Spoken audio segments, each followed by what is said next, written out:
Palakkad football കളിക്കിടെയുണ്ടായ തർക്കം പരിഹരിക്കുന്നതിനിടെ 17-കാരന് തലയ്ക്ക് ഗുരുതരമായി പരിക്കേറ്റു. പട്ടാമ്പി കൊടലൂർ സ്വദേശി KT ഹഫീസിനാണ് പരിക്കേറ്റത്. 15 പേരടങ്ങുന്ന സംഘം ആയുധം ഉപയോഗിച്ച് മർദ്ദിച്ചുവെന്നാണ് പരാതി. കേസിൽ 4 പേരെ അറസ്റ്റ് ചെയ്തതായി പട്ടാമ്പി പോലീസ് അറിയിച്ചു. സാജിദ് അജ്മൽ വിവരങ്ങൾ നൽകും. സാജിദ, എപ്പോഴാണ് ഈ സംഭവം ഉണ്ടായത്?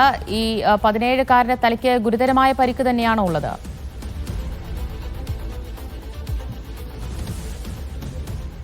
ദിവ്യ, 2 ദിവസം മുൻപാണ് ഈ സംഭവം ഉണ്ടാകുന്നത്.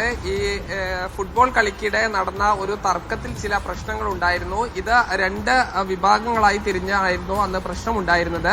ഈ പ്രശ്നങ്ങൾ പറഞ്ഞ് പരിഹരിക്കാൻ എന്ന വണ്ണമാണ് ഈ 2 വിഭാഗത്തിലെയും ആളുകൾ ഒരു സ്ഥലത്ത് ഒരുമിച്ച് വരാമെന്ന് പറഞ്ഞത്. അങ്ങനെ ഇരു വിഭാഗത്തു നിന്നുമായി കുറച്ചധികം ആളുകൾ എത്തിയിരുന്നു. ഇവർ തമ്മിൽ വീണ്ടും പ്രശ്നങ്ങൾ ഉണ്ടാവുകയും ഈ 17 വയസ്സുള്ള ഹാഫിസ് എന്ന വിദ്യാർത്ഥിയുടെ തലയ്ക്ക് അടിക്കുകയുമായിരുന്നു. ഈ ഗുരുതരമായി പരിക്കേറ്റ വിദ്യാർത്ഥി ഒറ്റപ്പാലത്തെ സ്വകാര്യ ആശുപത്രിയിൽ ചികിത്സയിലാണ് ഇപ്പോഴും ഉള്ളത്. തലയോട്ടിക്ക് ഗുരുതര പരിക്കേറ്റിട്ടുണ്ട്.